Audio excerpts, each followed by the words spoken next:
Cujo, Stephen King. Narração, Dani Bernardo. Na manhã seguinte, às 7h15, a van de Steve Kemper entrou na Route 11 a caminho da Route 302, que ficava a alguns quilômetros de distância. Uma vez lá, ele deveria dobrar à esquerda e seguir em direção sudeste, cruzando o estado até chegar a Portland. Steve pretendia ficar na Associação Cristã de Moços da cidade durante algum tempo.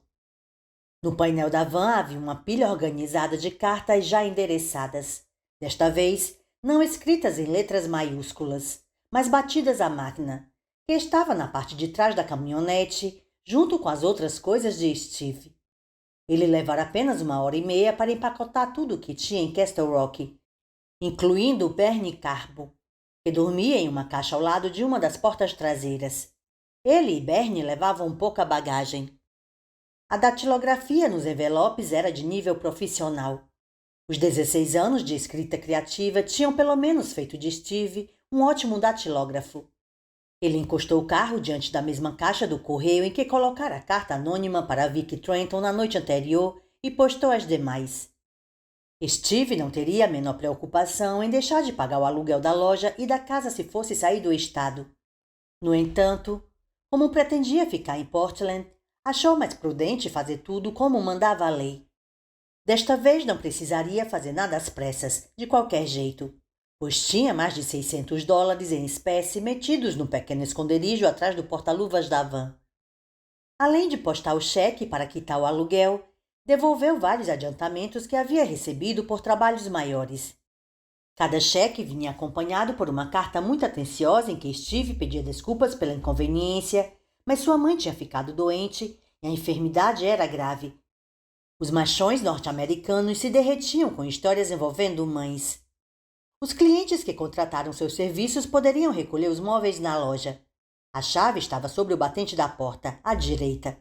Ele só pedia a gentileza de que colocassem a chave no mesmo lugar após recolherem suas peças. Agradecido, muito grato, blá blá blá, lero-lero e ponto final. Seria um pouco inconveniente, mas sem maiores transtornos. Depois de despachar as cartas, Steve saboreou a satisfação de não ter deixado nenhum furo. Seguiu para Portland, cantando Sugary junto com Grateful Dead. Acelerou a van até 90 por hora, torcendo para que o trânsito continuasse fluindo e ele conseguisse chegar a Portland ainda a tempo de arranjar uma quadra no clube de tênis do Maine. No fim das contas, o dia parecia bom. Se o senhor publicitário ainda não tivesse recebido a carta-bomba, sem dúvida estaria com ela em mãos naquele mesmo dia. Matei a pau, pensou Steve, caindo na gargalhada. Às 7h30, enquanto Steve Kemper pensava em jogar tênis, e Vicky Trenton se lembrava de que tinha que ligar para Joey Kemper para falar do problema no corcel de Donna, Charity Kemper preparava o café da manhã do filho. Joey tinha ido a Lewiston meia hora antes, na esperança de encontrar um limpador de para-brisa para um Camaro modelo 1972 em algum ferro velho da cidade. A ausência de Joey casava bem com os planos que Charity elaborara com calma e cuidado. Ela serviu o prato de ovos mexidos com bacon a Brett e depois se sentou ao lado do filho. O menino levantou os olhos do livro que estava lendo, um tanto surpreso. Em geral, depois de servir o café, Charity se ocupava das atividades domésticas matinais. Quem puxasse muita conversa antes que ela terminasse a segunda xícara de café corria o risco de tomar um belo de um esporro. Posso falar com você um instante, Brett? A surpresa do filho se transformou em espanto. Ao olhar para ela, o menino logo percebeu algo completamente diferente da natureza taciturna da mãe. Ela estava nervosa. Brett fechou o livro e respondeu: Claro, mãe. O que você acha? Ela limpou a garganta e recomeçou. O que você acha de ir a Stratford, em Connecticut?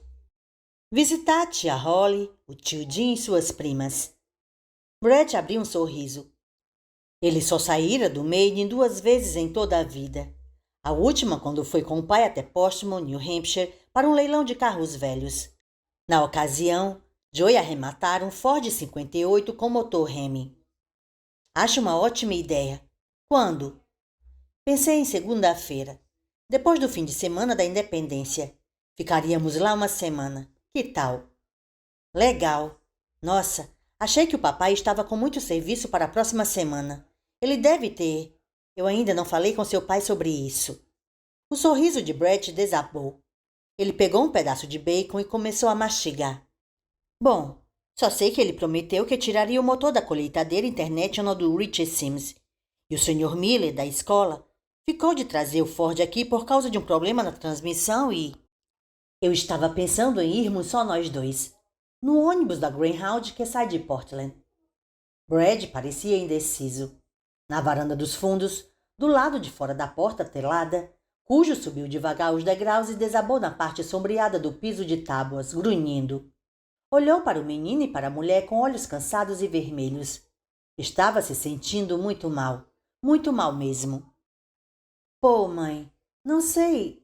Não fale pô, Brett. É a mesma coisa que falar palavrão. Desculpe. Você gostaria de ir, se o seu pai deixasse? Claro que sim. Você acha que podemos?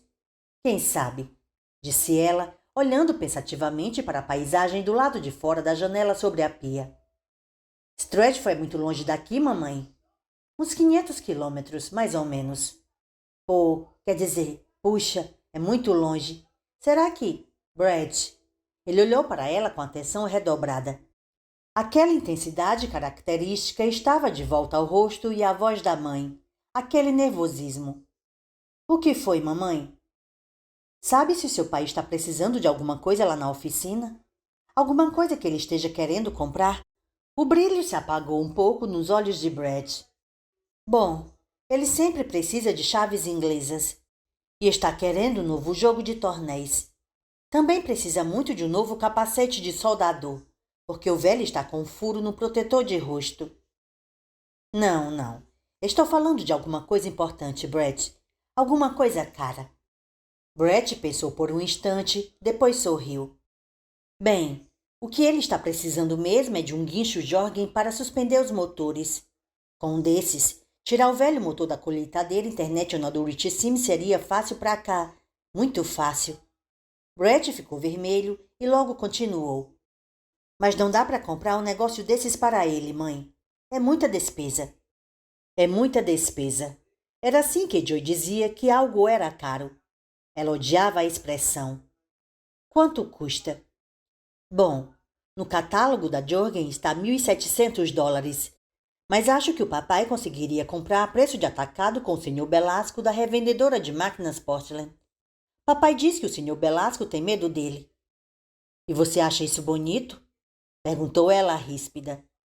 Brett se recostou na cadeira, meio assustado com o jeito enfurecido da mãe. Nunca a vira agindo daquela forma. Até mesmo o Cujo, lá na varanda, levantou de leve as orelhas. Então, você acha bonito? Não, mamãe, respondeu ele, mas Charity ficou arrasada ao perceber que o filho estava mentindo. Se alguém conseguia meter tanto medo em outra pessoa a ponto de conseguir um preço de varejo, esta era uma grande vantagem. Ela notou a admiração que havia na voz de Brad, embora nem ele mesmo se desse conta disso. Brad quer ser como o pai quando crescer. Sente orgulho quando Joey amedronta alguém. Ai, meu Deus! Meter medo em alguém não é nada bonito, argumentou Charity. Para conseguir isso, basta ter voz alta e vontade de parecer malvado. Não tem nada de bonito nisso. Ela falou mais baixo e sacudiu a mão em direção ao filho. Coma seus ovos. Não vou gritar com você. Acho que é o calor. Ele comeu, porém em silêncio e com cuidado, olhando para ela de vez em quando. Havia muitas minas enterradas naquela manhã. E quanto seria o preço de atacado? 1.300? 1.000? Não sei. Mamãe, e o Sr. Belasco mandaria entregar aqui? Afinal, é uma compra grande. Acho que mandaria, sim, se nós tivéssemos tanto dinheiro. Charity levou a mão ao bolso do vestido. O bilhete da loteria estava bem ali. O número do milhar, 76, e o da centena, 434, correspondiam aos divulgados pela loteria estadual 2 semanas antes. Ela conferira os números várias vezes, sem conseguir acreditar. Tinha jogado 50 centavos, como fazia todas as semanas desde o lançamento da loteria em 1975, e ganhara $5.000. Ainda não tinha ido receber o prêmio, mas desde então nunca perdera o bilhete de vista ou do alcance da mão. Nós temos o dinheiro, sentenciou. Brett olhou para ela espantado. Às 10h15, Vic deu uma fugida da AdWorks para ir tomar café no Bentley's, já que não tolerava o chafé servido no escritório. Passara a manhã inteira redigindo anúncios para a Granja Decoster. Não era fácil, já que detestava ovos desde criança, quando a mãe o obrigava a comer 4 vezes por semana. O melhor que conseguira bolar até o momento era: o que é bom vem do ovo. Nada fantástico. Pensara na imagem de um ovo com um zíper, mas não conseguia materializar a ideia em palavras. Era uma imagem interessante, mas aonde poderia chegar? Até agora, a lugar nenhum. Melhor pedir ajuda ao Tedder, pensou ele, no momento em que a garçonete trazia um café e um muffin de mirtilo. Ted adorava ovos. Claro que não era o anúncio dos ovos a razão do desalento. Era ter que se ausentar de casa por 12 dias. Mas não havia outro jeito. Roger o convencera. Eles teriam que viajar e tentar reverter a situação de qualquer maneira. O bom e velho falastrão Roger, que Vic amava quase como um irmão, teria adorado ir até o Bentley's tomar um café e alugar os ouvidos do amigo. Desta vez, porém, Vic precisava ficar sozinho. Precisava refletir. Eles passariam a maior parte das 2 próximas semanas juntos, correndo atrás de tudo, a começar na segunda-feira, e aquilo já era o bastante, até mesmo para 2 melhores amigos. Sua mente divagou para o fiasco do Red Raspberry Singers e Vic se deixou levar, sabendo que, às vezes, a retomada calma e sem pressa de uma situação ruim poderia, para ele pelo menos, trazer uma nova ideia, uma forma diferente de ver as coisas. O episódio em si era bem ruim, e o Zingers tinha sido retirado do mercado. Era bem ruim, mas não uma catástrofe. Nem se comparava com o incidente dos cogumelos enlatados. Ninguém morreu ou ficou doente e serviu para mostrar aos consumidores que toda empresa tinha lá os seus defeitos uma vez ou outra. Bastava olhar para o caso do copo que o McDonald's havia oferecido de brinde em uma promoção. O problema era que a tinta dos copos tinha mais chumbo do que o aceitável.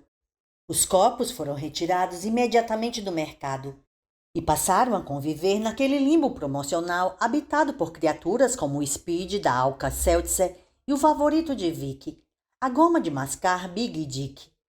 Os copos foram péssimos para a reputação do McDonald's como empresa, mas ninguém acusou o Ronald McDonald de tentar envenenar seus consumidores pré-adolescentes. E ninguém chegou a acusar o professor Cereal Sharp, embora ele tenha sido alvo de piadas de comediantes como Bob Hope e Steve Martin.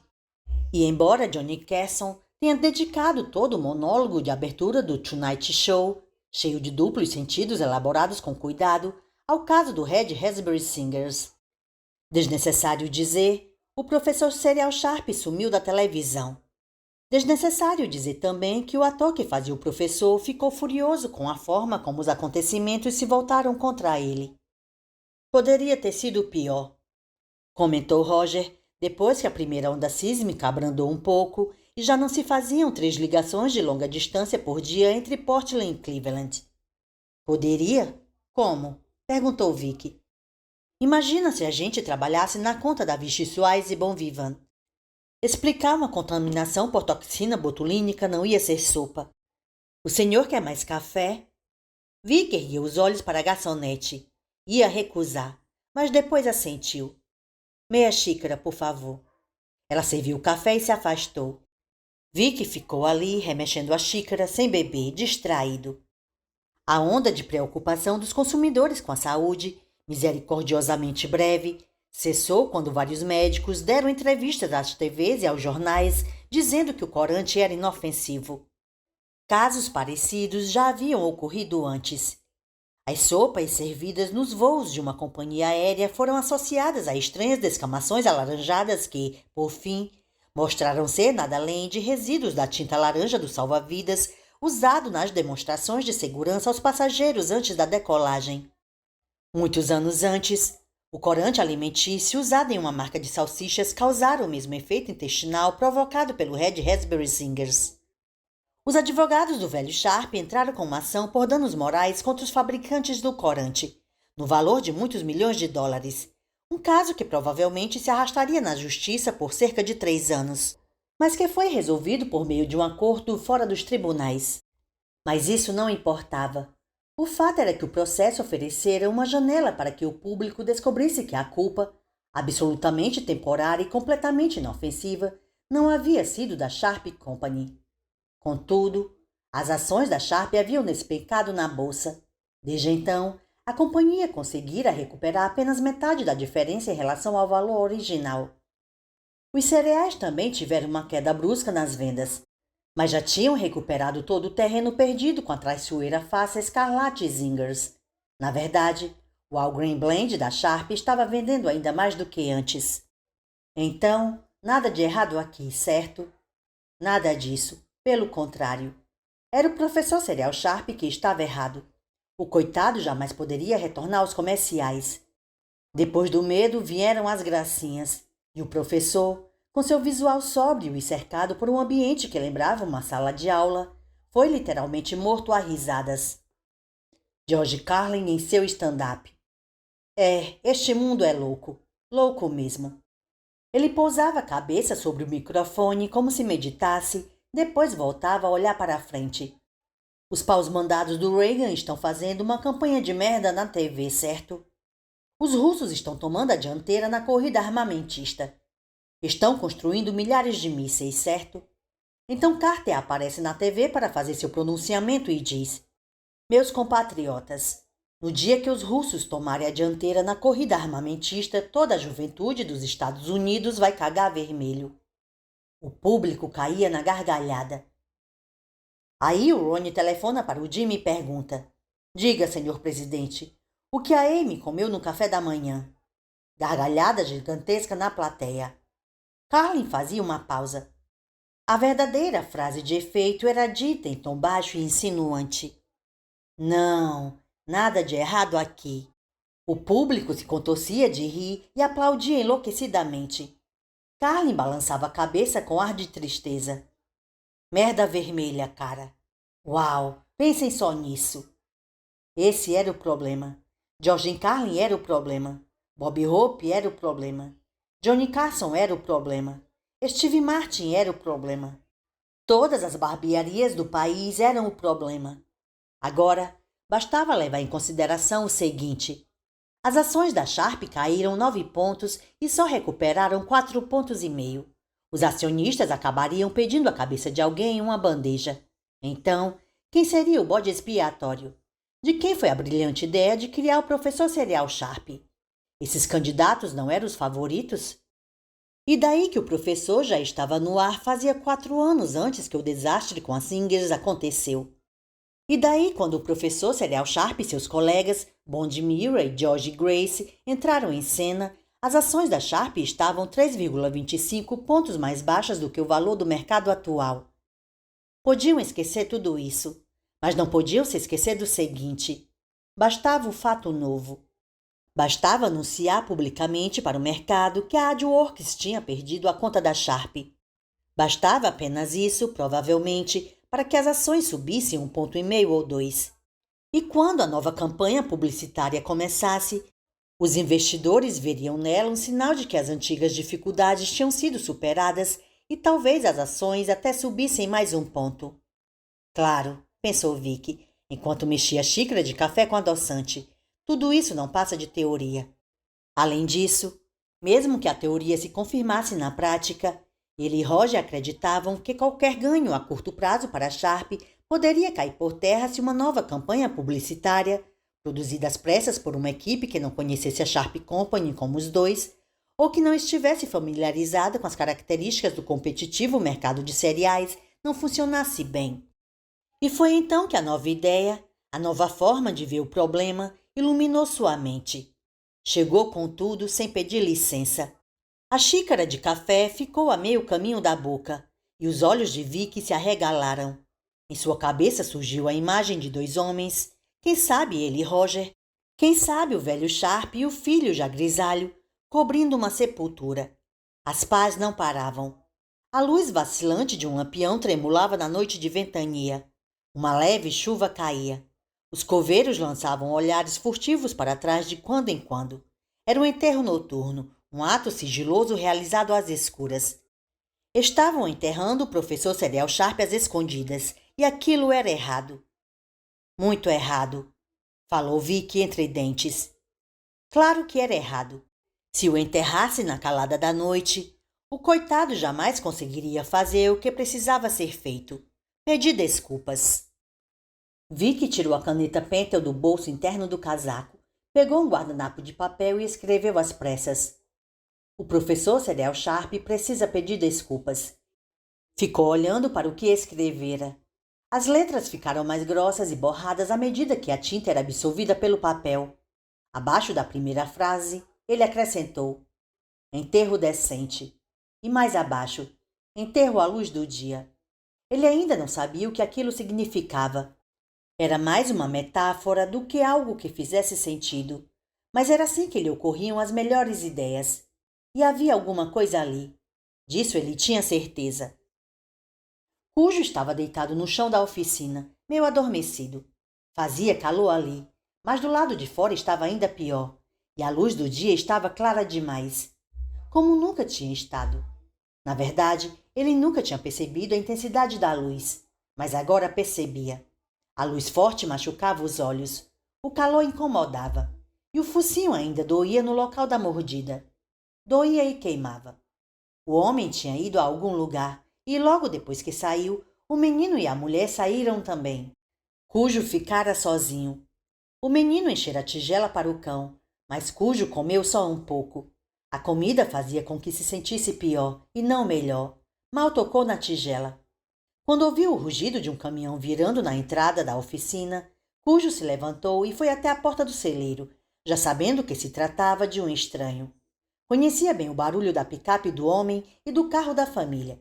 Ficou parado na porta, olhando para fora, ofuscado pela claridade que machucava os olhos.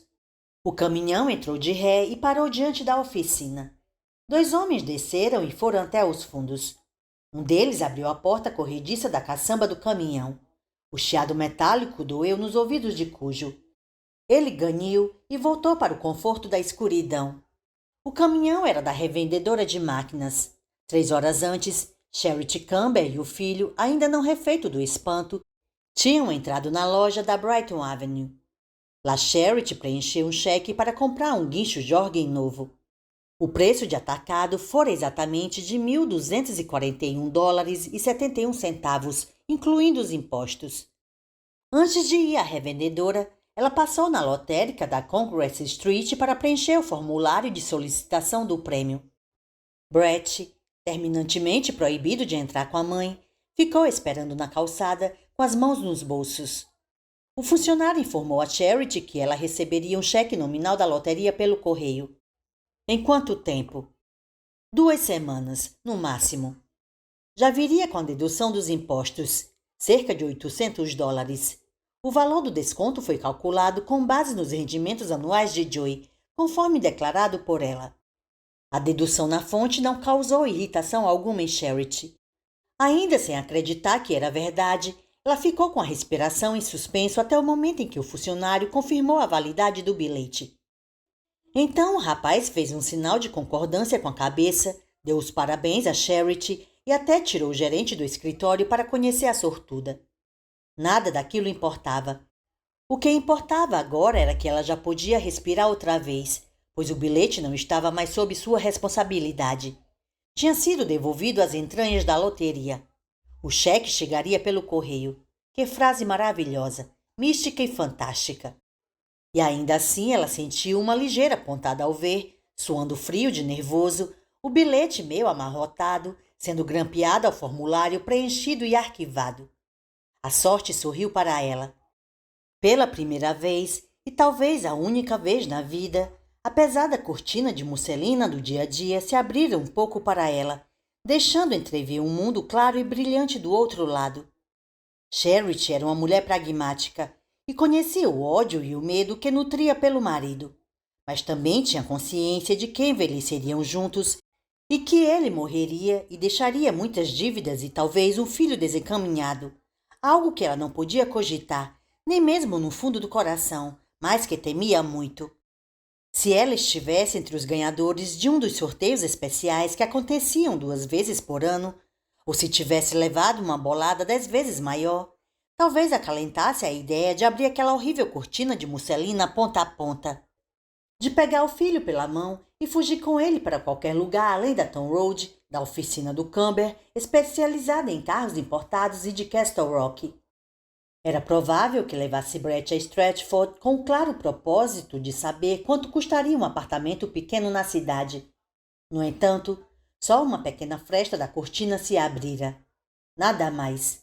Ela só vira a sorte por um breve, maravilhoso, desconcertante e inexplicável momento, como a bela coreografia de uma fada sobre trevos de 4 folhas na luz orvalhada da aurora. Uma vez e nunca mais. Por isso, sentiu um aperto no coração ao ver o bilhete desaparecer, embora aquele pedaço de papel viesse roubando seu sono. Sabia que passaria o resto da vida comprando um bilhete de loteria por semana e nunca mais ganharia quantia maior que $2 em um sorteio. Nada disso importava. De cavalo dado não se olhavam os dentes. Não se você fosse inteligente. Mãe e filho seguiram então para a revendedora de máquinas Portland. E Charity preencheu o cheque, lembrando a si mesma de passar no banco depois e cobrir o cheque, transferindo o dinheiro da poupança para a conta corrente. Ela e Joey conseguiram guardar pouco mais de $4.000 na poupança ao longo de 15 anos, o suficiente para pagar 3/4 das dívidas pendentes, sem incluir a hipoteca da fazenda. Ela não podia excluir a hipoteca, obviamente, mas sempre excluía. Não se atrevia a pensar naquela maldita hipoteca senão na hora de fazer o pagamento de uma prestação.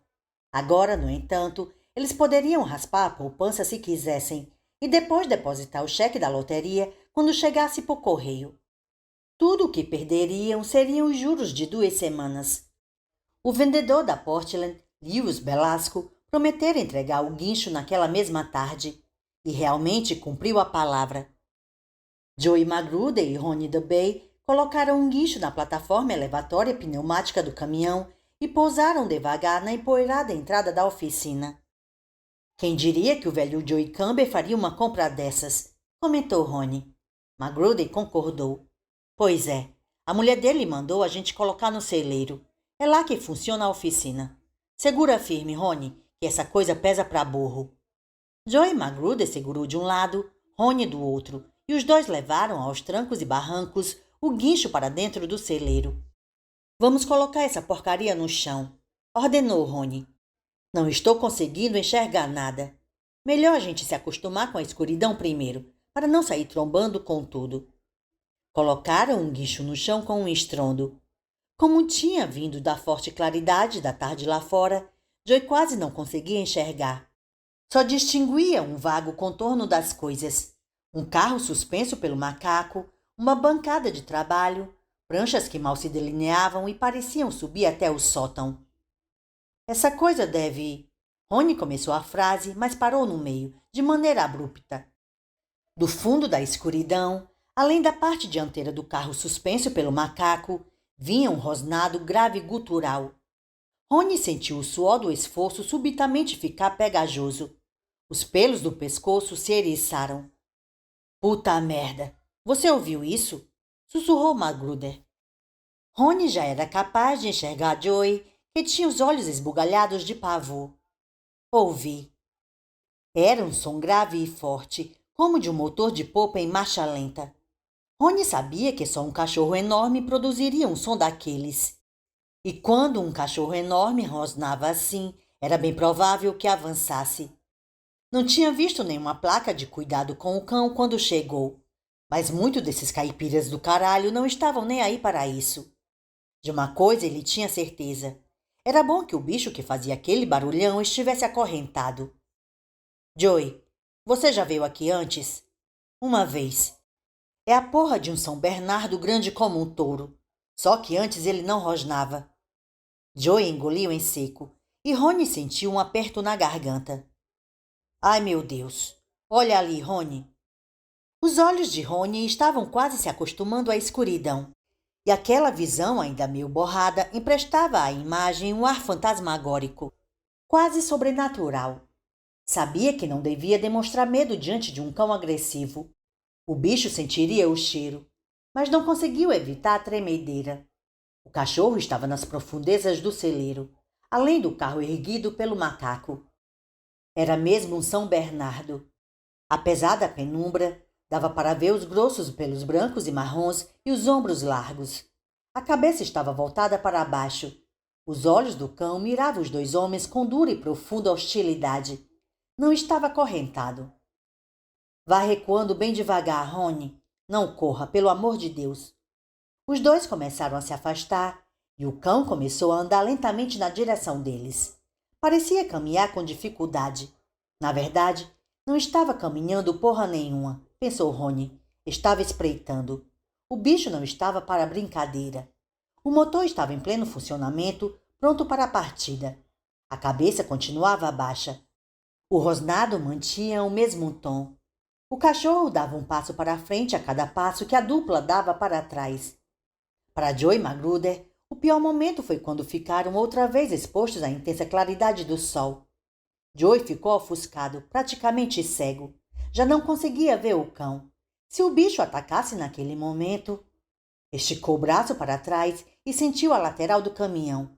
Foi o suficiente para perder o controle. Saiu em disparada até a cabine. Do outro lado, Rony Dubé fez o mesmo. Chegou até a porta do carona e ficou procurando a maçaneta por um instante que pareceu uma eternidade. Agarrou-se ao puxador da porta. Ainda estava ouvindo aquele rosnado grave, semelhante a de um motor em virrude de 80 HP. Não conseguia abrir a porta e só estava esperando que o animal arrancasse um pedaço da bunda. Por fim, o polegar conseguiu achar o botão. A porta se abriu e ele se jogou dentro da cabine arfando. Olhou pelo retrovisor lateral e viu o cão parado na porta do celeiro. Olhou para Joey, que estava ao volante e lhe sorria sem graça. Rony retribuiu o sorriso com os lábios trêmulos. É só um cachorro, disse Rony. Pois é, e cão que ladra não morde. Beleza, então vamos voltar lá e colocar aquele guincho no lugar. Vá para o inferno. Vá você e leve junto aquele cavalo que está ali fora. Os dois riram. Rony deu um cigarro a Joey. Vamos dar o fora daqui? Só se for agora, respondeu Joey, ligando o caminhão. Na metade do caminho de volta a Portland, Rony disse como que pensando em voz alta. Aquele cachorro ainda vai fazer merda. Joey estava dirigindo com o braço para fora da janela. Olhou rapidamente para Rony. Fiquei apavorado e não tenho vergonha de admitir. Um cachorro já partiu para cima de mim durante uma entrega. Mesma situação. Não tinha ninguém em casa. Tive que dar um belo chute no saco do bicho. Que se dane se ele ficou machucado. Quem não prende um cachorro bravo não tem direito de reclamar, sabe? Agora, aquele monstro... Viu o tamanho da fera? Aquele desgraçado deve pesar mais de 100 quilos. Acho melhor ligar para o Joey e contar o que aconteceu, ponderou Rony, para evitar que o cachorro arranque o braço dele. O que você acha? O Joey já fez alguma coisa por você, Rony? Perguntou Joey Magruder com um sorrisinho. O outro balançou a cabeça pensativo. Ele não me chupa como você, isso é certo. E o boquete que a sua mulher me fez ontem também não foi ruim. Ajoelha aí, sua bichinha. Os dois gargalharam. Ninguém ligou para Joey Kember. Quando voltaram à revendedora Portland, já estava quase na hora de fechar. Levaram 15 minutos para fazer o relatório da entrega. Belasco foi até os dois e perguntou se o Kember estava em casa para receber a mercadoria. Rony Dubé disse que estava. Belasco, que era um babaca de primeira categoria, caiu. Joey Magruder desejou a Rony um bom fim de semana e um dia da independência do caralho. Rony disse que pretendia se enfiar na cama e só sair debaixo dos lençóis no domingo à noite. Os dois bateram o ponto antes de sair. Nenhum deles pensou mais em Cujo até ler sobre o cachorro nos jornais.